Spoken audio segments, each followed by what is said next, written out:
En 1762, dans les caves humides d'une demeure coloniale de Lima, 2 enfants ont cessé de crier.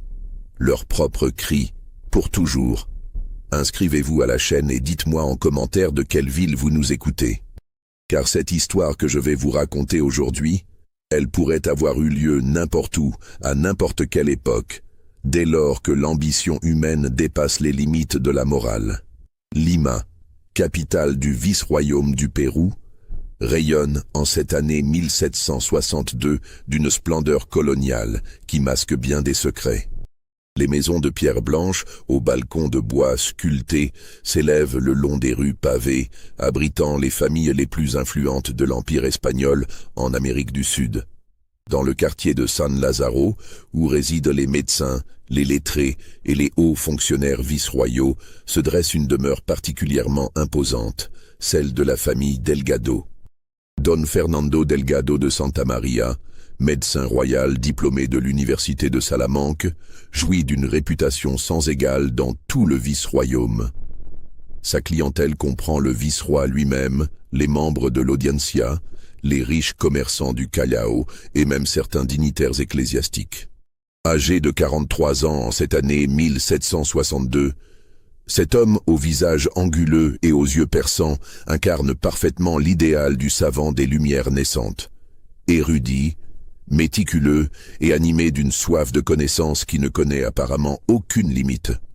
Son épouse, Doña Isabel Vázquez de Coronado, issue d'une famille de conquistadors, lui a donné 4 enfants. Les 2 aînés, Maria Esperanza et Catalina, âgés respectivement de 16 et 14 ans, brillent déjà dans les salons limeños par leur éducation raffinée et leurs manières européennes. Puis viennent les jumeaux, Diego et Rodrigo, nés il y a maintenant 8 ans, dans des circonstances que la famille préfère ne pas évoquer en détail. La demeure Delgado, construite selon les canons de l'architecture coloniale espagnole, s'organise autour d'une cour centrale ornée d'une fontaine de pierre sculptée. Les appartements familiaux occupent l'étage noble, tandis que le rez-de-chaussée abrite les salons de réception, la bibliothèque de Don Fernando, riche de plus de 300 volumes venus d'Europe, et ses cabinets médicaux, où il reçoit sa clientèle distinguée. Mais c'est dans les sous-sols de cette demeure respectable que se cache le véritable univers de Don Fernando, un laboratoire médical d'une sophistication remarquable pour l'époque. Ces caves, creusées dans le sol argileux de Lima et soigneusement voûtées, s'étendent sur plusieurs salles communicantes. Don Fernando y a fait installer des tables de marbre, des armoires vitrées contenant ses instruments chirurgicaux, ses fioles d'apothicaire et ses manuscrits les plus précieux. C'est là qu'il mène ses recherches sur l'anatomie humaine, là qu'il expérimente ses théories sur la circulation sanguine et l'équilibre des humeurs, là qu'il tente de percer les mystères de la médecine que les universités européennes n'osent encore aborder ouvertement. Car Don Fernando appartient à cette génération de médecins qui, nourris des découvertes de Vézal et de Harvey, aspirent à dépasser les dogmes galéniques traditionnels. Dans le secret de ces caves, il dissèque, observe, consigne minutieusement chaque découverte dans des carnets rédigés en latin, parfois en grec ancien. Ses collègues de Lima le savent érudit, mais ignorent à quel point ses recherches ont franchi les limites de la médecine conventionnelle de leur époque. Tout bascule par une matinée de mars 1762, quand Doña Isabel découvre que ses fils jumeaux ne sont pas dans leur chambre. Diego et Rodrigo, ces enfants de 8 ans aux cheveux noirs bouclés et aux grands yeux sombres, si semblables qu'on peine à les distinguer, ont simplement disparu de la demeure familiale. Leurs lits sont défaits, leurs vêtements de nuit gisent sur le sol carrelé, mais nulle trace des garçons. Doña Isabel interroge d'abord les domestiques. Juana, la gouvernante indienne qui s'occupe des enfants depuis leur naissance, jure n'avoir rien vu d'inhabituel. Thomas, le majordome métis qui veille sur la maisonnée depuis 15 ans, assure que toutes les portes étaient verrouillées à la tombée de la nuit. Les autres serviteurs, la cuisinière, les femmes de chambre, le garçon d'écurie, tous affirment n'avoir ni vu ni entendu les enfants cette nuit-là. Quand Don Fernando remonte de ses caves, où il travaillait depuis l'aube sur des préparations d'herbes médicinales, son épouse l'accueille dans un état de panique, que ses manières aristocratiques peinent à contenir. Les recherches s'organisent immédiatement. On fouille chaque recoin de la demeure, du grenier au commun, on interroge les voisins, on dépêche des émissaires dans tout le quartier de San Lázaro. Mais Diego et Rodrigo semblent avoir été avalés par la terre de Lima. Aucune trace, aucun indice, aucun témoignage fiable.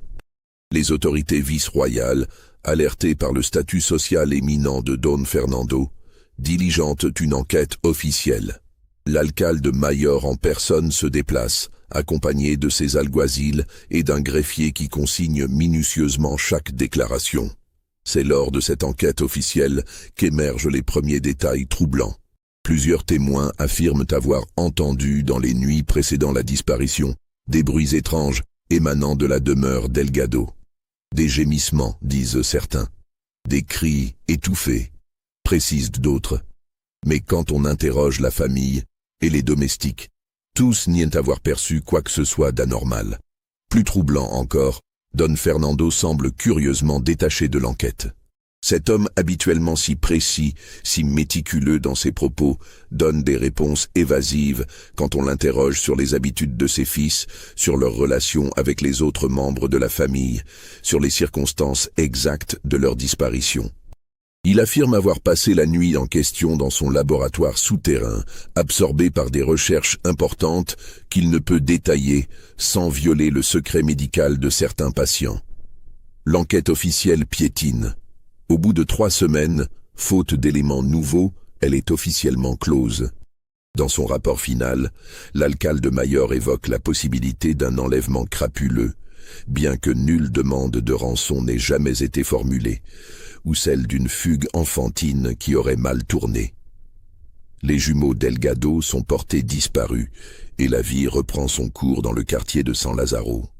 Mais les habitants du voisinage gardent en mémoire ces cris nocturnes que certains continuent d'entendre sporadiquement, ces gémissements qui semblent monter des entrailles de la terre, de quelque part sous la demeure des Delgado.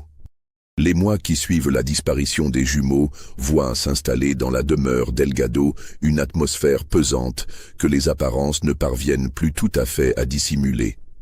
Doña Isabel, jadis si rayonnante dans les salons limeños, se mure dans un deuil silencieux qui inquiète ses proches. Elle ne reçoit plus, sort rarement, et quand elle accepte encore quelques visites, c'est pour ressasser inlassablement les mêmes questions. Où sont ses fils? Que leur est-il arrivé? Pourquoi son époux semble-t-il si peu affecté par leur disparition? Car c'est bien là le détail qui intrigue le plus les familles aristocratiques de Lima. L'attitude étrangement sereine de Don Fernando.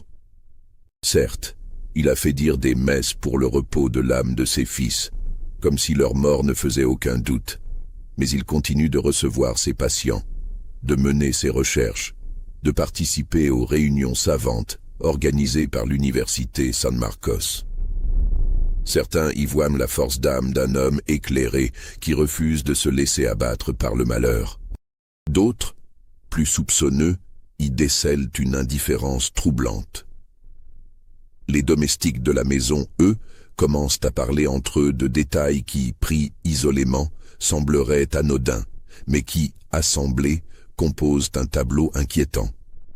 Juana, la gouvernante indienne, confie à ses amis du marché que Don Fernando descend désormais dans ses caves à des heures de plus en plus étranges. Parfois en pleine nuit, parfois avant l'aube, toujours seul, toujours avec cette expression concentrée qu'elle ne lui connaissait pas auparavant. Thomas, le majordome, remarque que certaines provisions disparaissent régulièrement des réserves. Du pain, des fruits, parfois du lait. Quand il en fait part à son maître, celui-ci évoque vaguement des expériences nécessitant des appâts pour attirer certains animaux qu'il étudie. Explication plausible, mais qui ne dissipe pas entièrement les doutes du fidèle serviteur. Plus troublant encore, les commandes passées chez les fournisseurs de matériel médical se multiplient. Don Fernando fait venir de plus en plus d'instruments chirurgicaux, de fioles d'apothicaires, de produits chimiques rares, importés d'Europe. Ses dépenses dans ce domaine atteignent des sommes considérables, au point que Doña Isabel commence à s'inquiéter pour les finances familiales. C'est vers la fin de l'année 1762 qu'ont lieu les premiers incidents réellement troublants. Une nuit de novembre, Juana est réveillée par ce qu'elle décrit comme des sanglots d'enfants montant des profondeurs de la demeure. Elle descend, pieds nus, traverse la cour centrale baignée de lune et s'approche de la porte qui mène aux caves de Don Fernando. Cette porte, habituellement verrouillée, est entr'ouverte. Un ray de lumière en filtre, ainsi qu'une odeur étrange, un mélange d'encens, de produits chimiques et d'autres choses qu'elle ne parvient pas à identifier. Juana n'ose pas descendre, mais elle tend l'oreille. Elle entend distinctement la voix de Don Fernando qui semble s'adresser à quelqu'un en chuchotant. Parfois, elle croit percevoir d'autres voix, plus faibles, qui ressemblent à celles d'enfants. Mais quand elle se penche davantage pour mieux entendre, une latte du plancher grince sous ses pieds. Immédiatement, le silence se fait dans les caves. Prise de panique, Juana remonte précipitamment dans ses quartiers. Le lendemain matin, quand elle croise Don Fernando dans la cour centrale, celui-ci la fixe longuement sans un mot. Ses yeux, d'ordinaire si perçants, semblent la transpercer. Il ne lui adresse aucun reproche, ne fait aucune allusion à l'incident nocturne. Mais Juana comprend qu'elle a été surprise. Dès lors, elle évitera soigneusement de s'approcher des caves, même en plein jour. D'autres incidents similaires se multiplient au fil des semaines. Thomas entend à son tour des bruits nocturnes, mais quand il évoque la possibilité d'en informer les autorités, Don Fernando lui fait clairement comprendre que sa discrétion conditionne le maintien de son emploi. L'homme, père de famille nombreuse, n'insiste pas. Les filles aînées de la famille, Maria Esperanza et Catalina, remarquent elles aussi des changements troublants dans le comportement paternel. Leur père, jadis si attentionné avec ses enfants, semble désormais les éviter. Ils ne partagent plus leurs repas, prétextant des obligations professionnelles urgentes. Quand elles l'interrogent sur leur frère disparu, il élève la voix, chose qu'il n'avait jamais faite auparavant, et leur intime l'ordre de ne plus évoquer ce sujet douloureux. Mais c'est Doña Isabel qui subit les changements les plus douloureux. Son époux, avec qui elle partageait jadis une complicité évidente, devient distant, secret, parfois presque hostile. Leurs conversations se limitent au strict nécessaire. Don Fernando prend l'habitude de dîner seul dans son bureau, puis de descendre dans ses caves pour n'en remonter qu'au petit matin. Une nuit de décembre, n'y tenant plus, Doña Isabel décide de suivre son mari. Elle le voit disparaître dans l'escalier menant aux caves et elle attend quelques minutes avant de l'imiter. Mais quand elle arrive devant la lourde porte de chêne, celle-ci est solidement verrouillée. Elle colle son oreille contre le bois et entend des bruits qu'elle n'arrive pas à interpréter. Des cliquetis métalliques, des chuchotements, et parfois ce qui ressemble à des gémissements étouffés. Elle frappe doucement. Immédiatement, le silence se fait. Puis la voix de Don Fernando s'élève, froide et irritée. « Isabelle, que fais-tu là ?»« Fernando, ouvre-moi.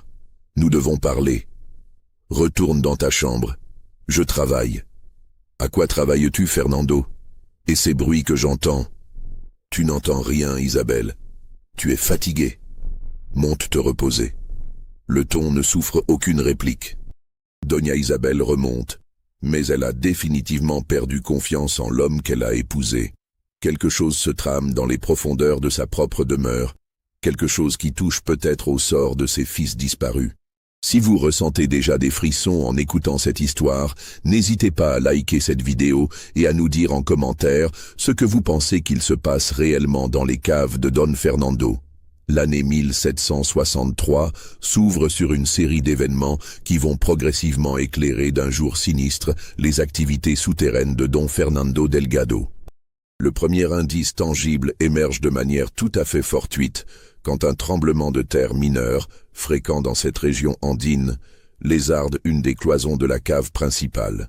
C'est Thomas qui découvre la fissure en effectuant sa ronde matinale habituelle.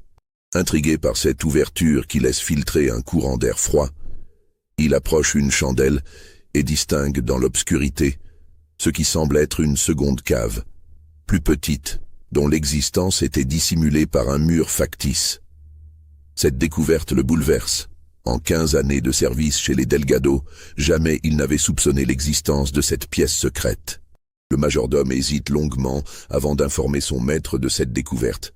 Mais l'intégrité qui caractérise cet homme simple l'emporte finalement sur la prudence. Il se présente dans le bureau de Don Fernando et lui expose sa trouvaille avec le plus grand respect. La réaction du médecin est instantanée et violente. Don Fernando, blêmi, bondit de son fauteuil et se précipite vers les caves sans même prendre la peine de répondre à son serviteur. Thomas, inquiet, lui emboîte le pas et assiste à une scène qui restera gravée dans sa mémoire jusqu'à son dernier souffle. Face à la cloison lézardée, Don Fernando entre dans une colère froide terrifiante. Il ordonne immédiatement que cette fissure soit murée, et ce, dès le jour même. Mais quand Thomas s'approche pour examiner les dégâts de plus près, il aperçoit, dans la pièce secrète, des détails qui le glacent d'horreur. Sur le sol de terre battu gisent des lambeaux d'étoffe qui ressemblent étrangement aux vêtements que portaient habituellement Diego et Rodrigo. Dans un coin, il distingue ce qui semble être 2 petits grabats de paille, et sur une table de bois brut, toute une série d'instruments médicaux dont certains portent des traces brunâtres suspectes. Mais le plus troublant, ce sont ces dessins à la craie sur les murs, des schémas anatomiques d'une précision stupéfiante, représentant des corps d'enfants avec des annotations en latin. Certains de ces dessins montrent des incisions, des prélèvements d'organes, des études de la structure osseuse et musculaire avec un réalisme qui ne peut provenir que d'observations directes. Thomas recule, saisi d'une épouvante qui lui fait perdre momentanément l'usage de la parole. Don Fernando s'aperçoit de son trouble et comprend immédiatement ce que son domestique a pu voir. L'instant qui suit est décisif pour l'avenir de la famille Delgado. Le médecin fixe longuement son serviteur, puis, d'une voix d'un calme terrifiant, lui dit « Thomas, tu vas oublier ce que tu viens de voir. Cette pièce n'existe pas. Cette fissure n'a jamais existé. Si tu évoques devant qui que ce soit ce que tu crois avoir aperçu, je ferai en sorte que tu rejoignes très rapidement ceux qui reposent sous le carrelage de ma cave principale. M'as-tu bien compris ?» Thomas hoche la tête, incapable de proférer un son. Don Fernando poursuit. « Tu vas faire venir immédiatement le maçon Juan Bautista Herrera, lui seul, personne d'autre. Tu lui diras qu'il s'agit de réparer discrètement une fissure dans mes caves et que cette réparation nécessite le plus grand secret professionnel. En échange, il sera grassement payé.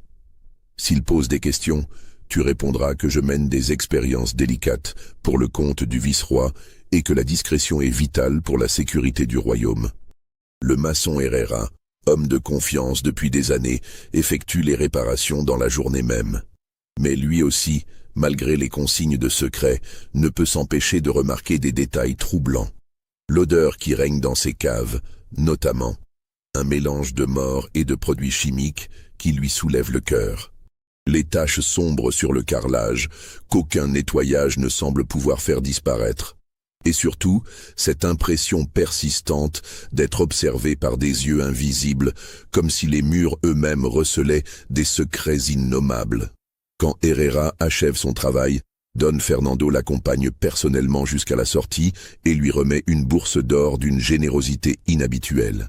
Puis, plaçant une main ferme sur l'épaule du maçon, il lui glisse à l'oreille « Juan Bautista, tu n'es jamais venu ici aujourd'hui, cette conversation n'a jamais eu lieu.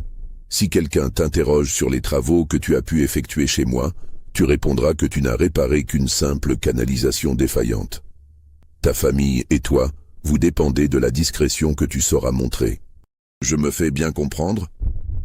Herrera acquiesce et s'éloigne rapidement, mais il ne peut chasser de son esprit ce qu'il a entreaperçu dans cette pièce secrète avant qu'elle ne soit définitivement murée. Ces petites chaussures d'enfant abandonnées dans un coin, ses vêtements déchirés, et surtout ces cris qu'il a cru entendre au moment de poser les dernières pierres, des cris si faibles qu'ils auraient pu n'être qu'une hallucination auditive, mais si désespérés qu'ils continuent de résonner dans sa mémoire des semaines après l'achèvement du travail. Parallèlement à cet épisode, d'autres éléments troublants émergent progressivement dans l'entourage de la famille Delgado. Le docteur Sebastián Ruiz de Alarcón, confrère et ami de longue date de Don Fernando, commence à s'interroger sur les recherches de plus en plus mystérieuses de son collègue. Lors des réunions de la Corporation médicale de Lima, Don Fernando évoque désormais des découvertes révolutionnaires sur l'anatomie infantile, prétendant avoir identifié des particularités physiologiques qui échappent aux traités européens classiques. Ces affirmations intriguent d'autant plus le docteur Ruiz de Alarcón que Don Fernando refuse catégoriquement de détailler ses méthodes d'investigation ou de présenter les spécimens sur lesquels il base ses conclusions. Quand ses confrères lui demandent s'il a procédé à des dissections, pratique encore très encadrée par les autorités ecclésiastiques, il élève la voix et change brutalement de sujet. Plus troublant encore, Don Fernando commence à proposer à sa clientèle des traitements d'une efficacité remarquable pour certaines affections infantiles, mais dont la composition reste rigoureusement secrète. Ces remèdes, qu'il prépare lui-même dans ses caves, se révèlent d'une efficacité stupéfiante pour traiter les fièvres, les troubles digestifs et même certaines malformations congénitales chez les jeunes patients. Plusieurs familles aristocratiques de Lima vantent les mérites de ces préparations miraculeuses, mais aucune ne parvient à obtenir de Don Fernando la moindre explication sur leur mode de fabrication. Le médecin se contente d'évoquer des recherches personnelles approfondies et des méthodes thérapeutiques innovantes inspirées des dernières découvertes européennes. C'est dans ce contexte que Doña Isabel prend la décision qui va précipiter le dénouement de cette sombre affaire. Ne supportant plus l'atmosphère de mystère et de mensonge qui empoisonne sa demeure, elle se confie à sa sœur cadette, Doña Carmen Vázquez de Coronado, épouse du riche négociant Álvaro de Sandoval.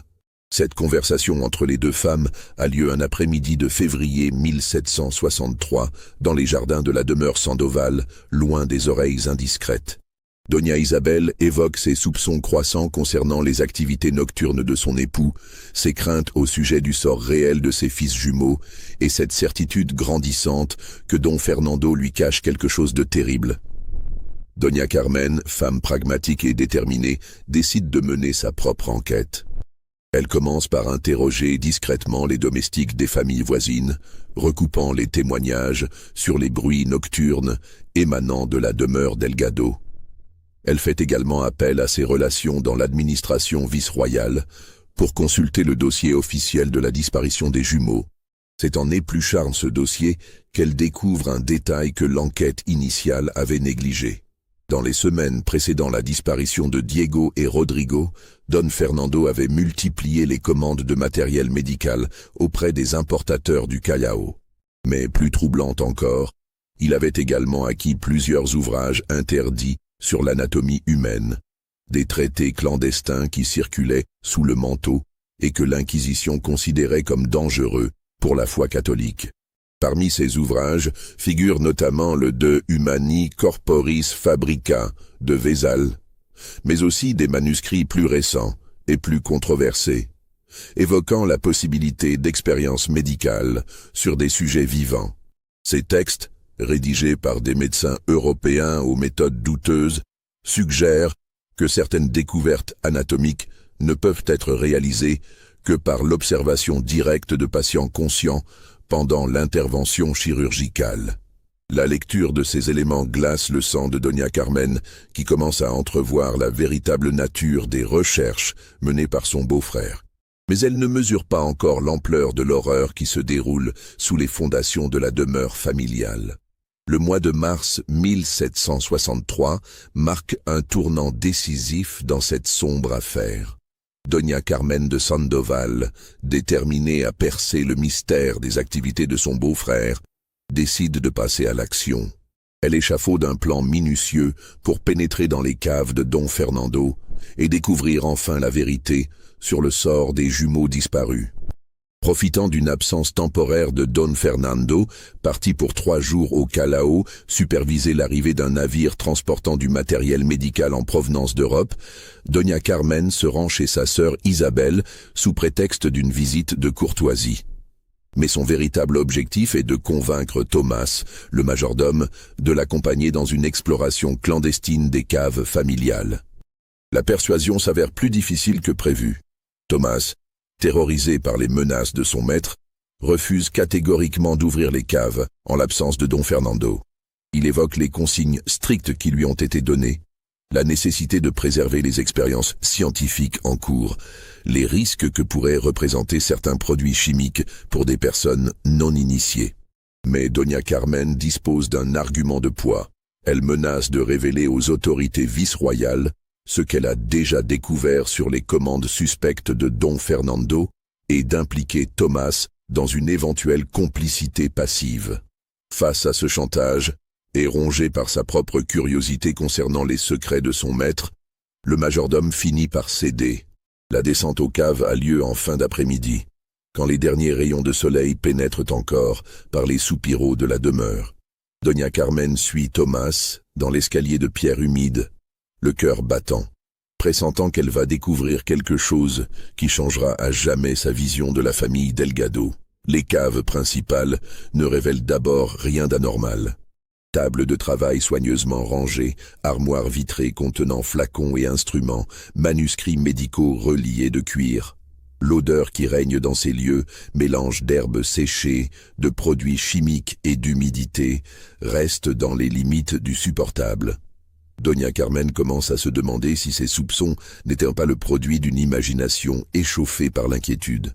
C'est alors que Thomas lui montre d'un geste hésitant la cloison récemment réparée qui dissimule la pièce secrète.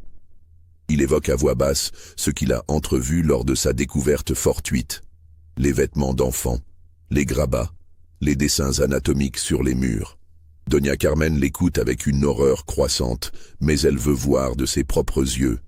Armée d'un ciseau à bois trouvé dans l'atelier de Don Fernando, elle commence à gratter le mortier encore frais qui scelle la cloison réparée.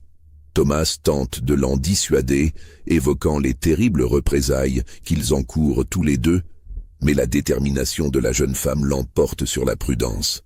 Après 1 heure d'efforts acharnés, elle parvient à dégager suffisamment de pierres pour créer une ouverture permettant le passage d'une personne. L'odeur qui s'en échappe immédiatement les fait tous deux reculer. Un fumet de mort et de putréfaction qui soulève le cœur et évoque immédiatement la proximité de cadavres en décomposition. Surmontant sa répulsion, Doña Carmen se glisse dans l'ouverture, tenant une chandelle d'une main tremblante. Ce qu'elle découvre dans cette pièce secrète dépasse ses pires appréhensions et la marquera psychologiquement pour le reste de ses jours. La salle, d'environ 3 mètres sur 4, a été aménagée en véritable laboratoire d'anatomie clandestine. Sur les murs, des dizaines de dessins à la craie représentent des corps d'enfants avec un réalisme saisissant.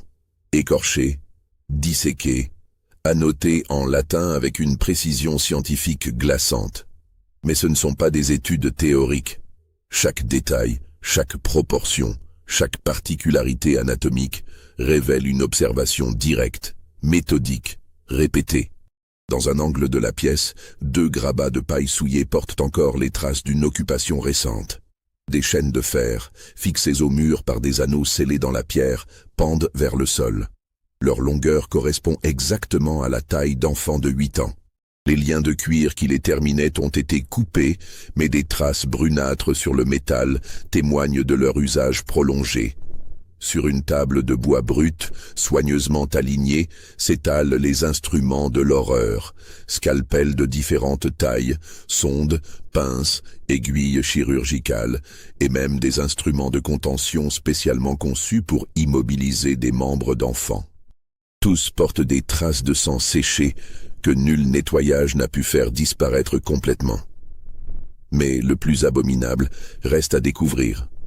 Dans des bocaux de verre alignés sur des étagères de fortune, flottent dans un liquide jaunâtre des organes humains d'une petitesse terrifiante. Cœur, foie, reins d'enfant, soigneusement étiquetés en latin, avec des annotations détaillées sur leur fonctionnement et leurs particularités anatomiques. Sur chaque étiquette, une date. Toutes s'échelonnent entre mars et décembre 1762. Doña Carmen chancelle, prise de nausée. Mais l'horreur atteint son paroxysme quand elle découvre, dans un coin obscur de la pièce, ce qui ressemble à un autel macabre. 2 petits crânes humains y sont disposés côte à côte, parfaitement nettoyés et blanchis. Entre eux, un carnet relié de cuir noir contient, de la main même de Don Fernando, le journal détaillé de ses expériences. Les premières pages de ce journal glaçant le sang de la lectrice. Don Fernando y décrit avec une précision clinique froide comment il a décidé d'utiliser ses propres fils comme sujet d'étude pour percer les mystères de l'anatomie infantile. Il justifie ses actes par sa conviction que la science médicale ne peut progresser sans sacrifice et que le bien de l'humanité future justifie certaines concessions morales. Premier jour d'expérimentation. Lit Doña Carmen d'une voix tremblante. Les sujets D et R, âgés de 8 ans et 3 mois, ont été transférés dans le laboratoire souterrain. Excellente opportunité d'étudier le développement osseux et musculaire sur organismes vivants, sans les altérations post-mortem qui faussent les observations anatomiques traditionnelles. Les pages suivantes détaillent jour après jour les tortures méthodiques infligées aux jumeaux au nom de la science. Don Fernando y décrit comment il a procédé à des incisions exploratoires sur ses fils vivants, comment il a étudié leurs réactions physiologiques à différents stimuli douloureux, comment il a testé sur eux les limites de résistance du corps humain infantile. 10e jour, poursuit le journal maudit. Les sujets montrent une remarquable capacité d'adaptation à la douleur. Leurs cris se sont progressivement atténués, laissant place à une résignation qui facilite grandement l'observation scientifique. Procédez aujourd'hui à l'ablation partielle d'un organe non vital chez le sujet D, afin d'étudier les mécanismes de cicatrisation chez l'enfant. Doña Carmen ne peut poursuivre cette lecture horrifique. Elle referme le carnet, les mains tremblantes, et réalise pleinement l'ampleur de l'abomination qui s'est déroulée dans cette cave maudite. Don Fernando Delgado, médecin respecté, père de famille, pilier de la société limeña, a froidement torturé et assassiné ses propres fils au nom d'une prétendue recherche scientifique. Thomas, qui l'a rejointe dans la pièce secrète, découvre lui aussi l'étendue de l'horreur. L'homme, pourtant habitué aux duretés de la vie coloniale, tombe à genoux et vomit convulsivement. Entre 2 hauts le cœur, il parvient à articuler « Señora, il faut partir, il faut fuir avant qu'il ne revienne. Si Don Fernando nous trouve ici... » Mais Doña Carmen sait qu'il est désormais impossible de faire machine arrière. Elle a découvert la vérité, et cette vérité exige justice. Cependant, elle mesure aussi les terribles difficultés qui l'attendent. Comment prouver les crimes de Don Fernando? Comment convaincre les autorités qu'un homme de sa réputation a pu commettre de tels actes? Et surtout, comment protéger sa famille des représailles que ne manquera pas d'exercer un homme capable de tuer ses propres enfants? C'est alors qu'un bruit de pas résonne dans l'escalier menant aux caves. Don Fernando est de retour de son voyage au Callao, plus tôt que prévu. Doña Carmen et Thomas se regardent avec épouvante. Ils sont pris au piège dans cette chambre des horreurs, avec pour seule issue une ouverture qu'ils ne pourront jamais franchir assez rapidement pour échapper à la découverte. Les pas se rapprochent inexorablement. Dans quelques secondes, Don Fernando va découvrir que son secret le plus abominable a été percé à jour. Qui est dans mes caves? La voix de Don Fernando claque dans l'obscurité des sous-sols comme un coup de fouet. Doña Carmen sent son sang se glacer dans ses veines. Depuis la pièce secrète où elle se trouve prise au piège avec Thomas, elle entend distinctement les pas de son beau-frère qui descendent l'escalier de pierre, puis s'arrêtent devant la cloison endommagée. Un silence de mort s'installe. Puis, d'une voix d'un calme terrifiant qui trahit une colère froide bien plus effrayante que n'importe quel éclat, Don Fernando reprend. « Je sais que vous êtes là. L'odeur de vos chandelles trahit votre présence. Sortez immédiatement, ou je vous enfume comme des rats. » Doña Carmen comprend qu'il ne sert à rien de tenter de se cacher plus longtemps. Serrant contre elle le journal maudit de Don Fernando, seule preuve tangible des atrocités commises, elle se glisse par l'ouverture de la cloison et fait face à son beau-frère. Thomas la suit, tremblant de tous ses membres. Don Fernando se tient debout au centre de la cave principale, tenant une torche qui projette des ombres dansantes sur les murs humides. Son visage, d'ordinaire si maîtrisé, exprime une fureur contenue qui le rend méconnaissable. Ses yeux brillent d'un éclat inquiétant, et Doña Carmen réalise qu'elle se trouve face à un homme qui a franchi depuis longtemps les limites de la raison et de l'humanité. « Carmen », dit-il d'une voix doucereuse qui n'augure rien de bon. « Ma chère belle-sœur, je me demandais quand votre curiosité finirait par vous mener jusqu'ici. Et toi, Thomas, après tout ce que j'ai fait pour ta famille, voilà comment tu me remercies. » Le majordome tente de balbutier des excuses, mais Don Fernando l'interrompt d'un geste. « Silence. Vous avez vu ce que vous n'auriez jamais dû voir. Vous savez maintenant ce que vous n'auriez jamais dû savoir. La question est, que vais-je faire de vous ?» Doña Carmen, puisant dans un courage qu'elle ne se connaissait pas, relève fièrement la tête et affronte le regard de Don Fernando. « Fernando, tu es un monstre. Tes propres fils. Comment as-tu pu ?»« Mes fils, l'interrompt Don Fernando avec un sourire glacial, ont servi la cause de la science. Leurs sacrifices permettront de sauver des milliers d'enfants dans l'avenir. Leurs morts n'auront pas été vaines. » Leurs morts, tu parles de meurtre, Fernando. Tu as torturé et assassiné Diego et Rodrigo. J'ai mené des expériences scientifiques révolutionnaires, corrige Don Fernando, avec une froideur qui révèle l'étendue de sa folie. Vesal, Harvey, tous les grands anatomistes ont procédé à des dissections humaines. Moi, j'ai simplement poussé la démarche un peu plus loin. Les organismes vivants révèlent des secrets que les cadavres ne peuvent livrer. Tu es fou, tu es complètement fou. Fou? Don Fernando éclate d'un rire sans joie. J'ai percé des mystères que mes confrères européens n'osent même pas imaginer. Mes découvertes sur le système nerveux infantile, sur les mécanismes de la douleur, sur la résistance physique des jeunes organismes, tout cela révolutionnera la médecine du siècle à venir. Dans 100 ans, on vénérera ma mémoire comme celle d'un pionnier. Doña Carmen comprend que toute discussion est vaine. L'homme qui se dresse devant elle a sombré dans une démence savante qui lui fait justifier l'injustifiable.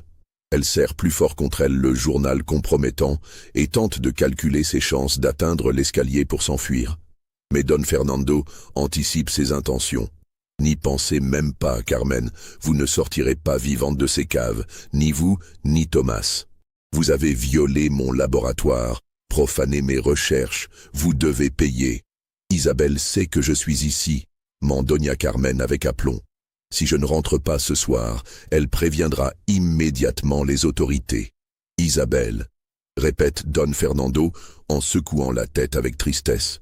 Ma pauvre épouse ne sait rien de mes travaux, et elle ne saura jamais rien. Vous avez simplement quitté Lima pour rejoindre un couvent à Cuzco, où vous avez décidé de finir vos jours dans la pénitence. C'est du moins ce que dira la lettre d'adieu que vous allez m'écrire avant de disparaître définitivement. L'homme s'approche lentement et Doña Carmen voit briller dans sa main droite une lame chirurgicale. Dans ses yeux danse la même lueur froide qu'il devait avoir en disséquant ses propres enfants. « Fernando, non, vous ne pouvez pas. Je suis votre belle-sœur, une Vasquez de Coronado. Ma disparition ne passera pas inaperçue. Détrompez-vous, Carmen. Les caves de ma demeure recèlent encore bien des secrets. Vous viendrez simplement rejoindre Diego et Rodrigo dans leur dernière demeure. Et qui sait, peut-être que votre anatomie féminine adulte m'apprendra-t-elle des choses intéressantes sur les différences physiologiques entre les sexes. C'est à cet instant que se produit l'événement qui va sauver Doña Carmen et précipiter la chute de Don Fernando. Thomas, qui jusqu'alors était resté prostré de terreur dans un coin de la cave, trouve soudain la force d'agir. Saisissant une barre de fer qui traînait près de l'établi, il se rue sur son maître et lui assène un coup violent à la tempe. Don Fernando s'effondre, étourdi mais pas inconscient. Le scalpel lui échappe et teinte sur le carrelage. Doña Carmen n'hésite pas. Elle ramasse l'arme et la pointe vers la gorge du médecin. Thomas court prévenir les autorités, ramène l'alcalde Mayor et ses hommes. Vite! Le majordome ne se fait pas prier. Il grimpe l'escalier 4 à 4 et disparaît dans la demeure, laissant Doña Carmen seule face à Don Fernando, qui se redresse lentement, une expression de haine pure dans le regard. « Vous ne comprenez pas l'importance de mes recherches », gronde-t-il en se massant la tempe. « Vous détruisez l'œuvre d'une vie. Mes découvertes auraient pu révolutionner la médecine. Tes découvertes, rétorque Doña Carmen d'une voix tremblante mais déterminée, sont payées du sang de tes propres enfants. Tu es un criminel, Fernando, un assassin qui a trahi la confiance de tous ceux qui t'aimaient. » Don Fernando tente de se relever, mais Doña Carmen maintient fermement la lame contre sa gorge. Elle sait qu'elle doit tenir encore quelques minutes, le temps que Thomas revienne avec les autorités. C'est alors que résonnent dans la demeure des voix d'hommes, des pas précipités, des ordres lancés en espagnol. Thomas a réussi sa mission. L'alcalde Mayor et ses alguazils arrivent, alertés par son récit épouvanté. Quand les représentants de la justice vice-royale descendent dans les caves et découvrent la pièce secrète, même ces hommes habitués aux pires crimes restent pétrifiés d'horreur. L'alcalde Mayor, Don Gaspar de Mendoza y Zúñiga, vétéran de 30 années de service, avoue plus tard n'avoir jamais rien vu d'aussi abominable au cours de sa carrière. L'arrestation de Don Fernando Delgado provoque un scandale retentissant dans tout le vice-royaume du Pérou. Comment un homme de sa réputation, un médecin respecté, un père de famille exemplaire en apparence, a-t-il pu commettre de tels actes? L'affaire ébranle profondément la confiance de l'aristocratie limeña envers ses propres élites. Le procès de Don Fernando Delgado de Santa Maria s'ouvre le 15 mai 1763 devant le tribunal de l'Audiencia de Lima. L'affaire, d'une gravité exceptionnelle, mobilise les plus hautes autorités judiciaires du vice-royaume. Le président de l'Audiencia, Don Francisco de Amat y Junyent, préside personnellement les débats, conscient que ce procès marquera durablement l'histoire judiciaire coloniale. Les charges retenues contre l'accusé sont d'une lourdeur inouïe. Double infanticide avec préméditation, séquestration, torture, profanation de cadavres, pratique de la médecine contraire aux préceptes chrétiens et corruption de la science au détriment de la morale. Chaque chef d'accusation est passible de la peine de mort selon les lois du royaume d'Espagne. Don Fernando, qui a tenté dans un premier temps de plaider la folie, change rapidement de stratégie face à l'accablante accumulation de preuves.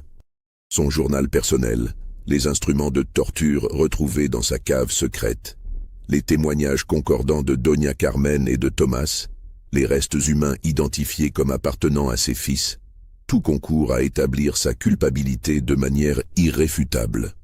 L'accusé adopte alors une ligne de défense qui glace l'assistance. Il revendique pleinement ses actes au nom du progrès scientifique.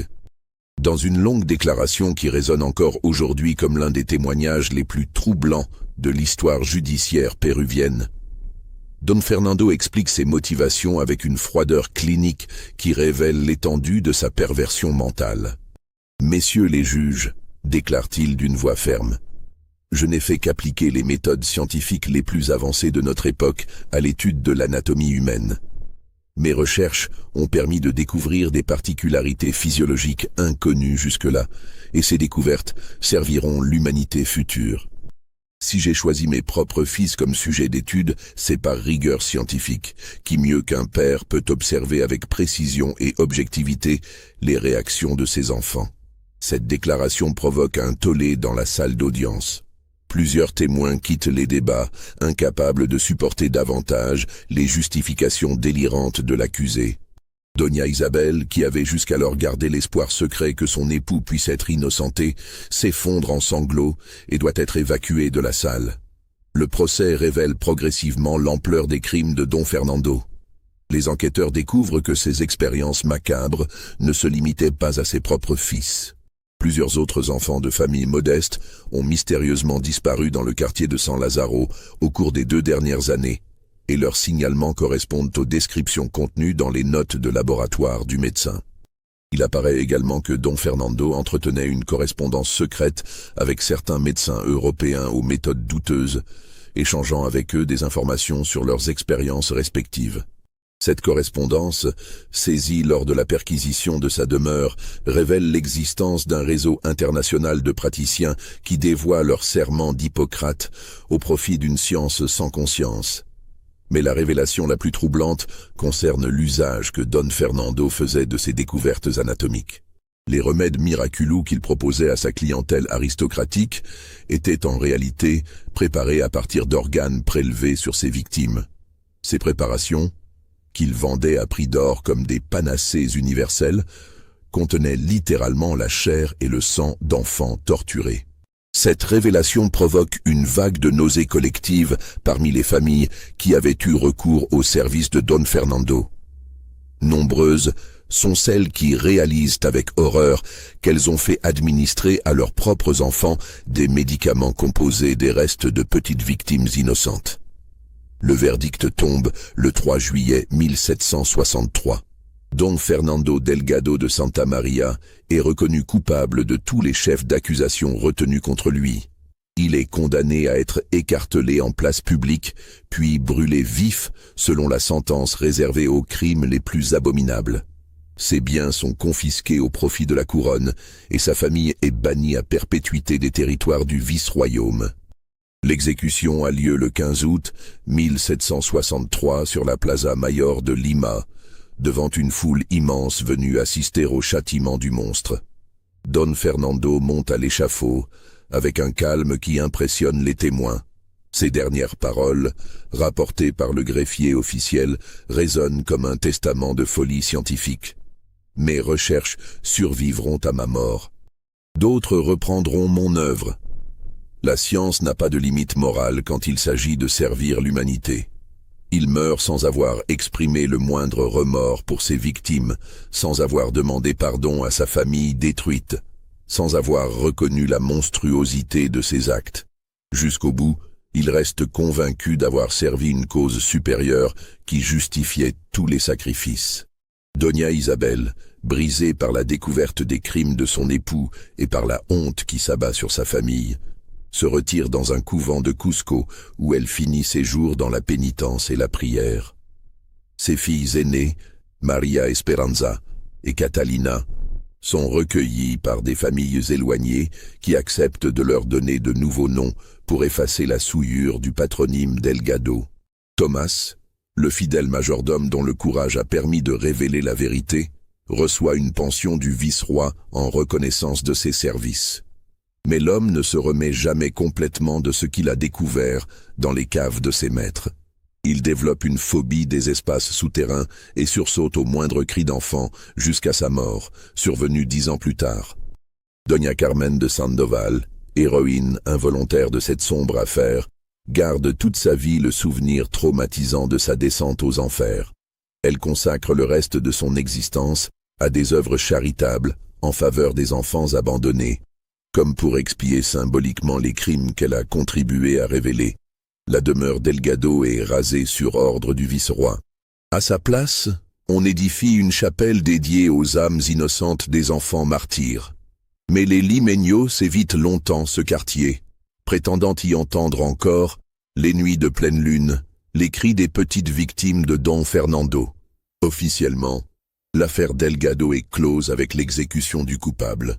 Mais les autorités coloniales font rapidement le silence sur les détails les plus sordides de l'affaire, craignant que la révélation complète des faits ne ternisse durablement l'image du vice-royaume aux yeux de la métropole espagnole.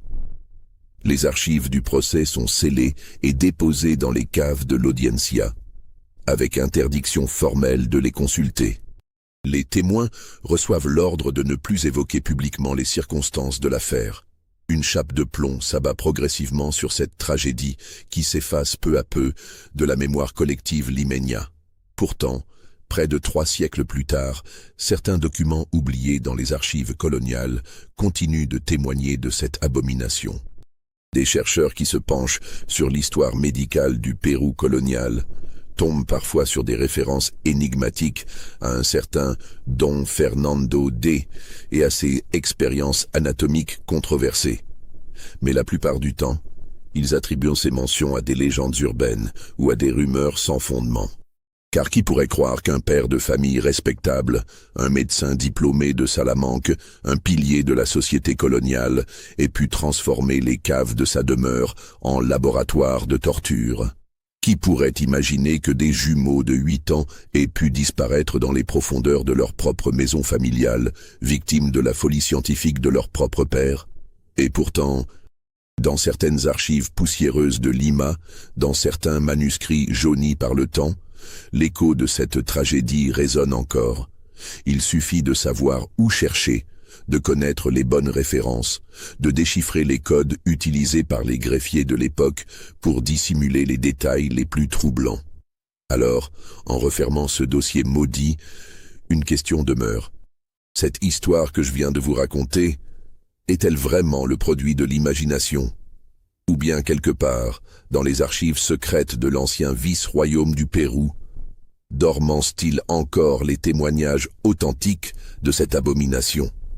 À vous de décider si tout cela n'est qu'une fiction, ou si Diego et Rodrigo Delgado ont réellement existé et ont réellement connu l'enfer dans les caves de leur propre demeure. Dites-moi en commentaire si vous pensez que cette histoire pourrait être vraie et n'hésitez pas à vous abonner si vous voulez découvrir d'autres mystères sombres de l'histoire coloniale.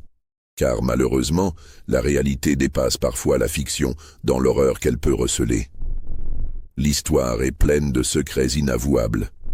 Et certains de ces secrets feraient passer nos pires cauchemars pour de douces rêveries.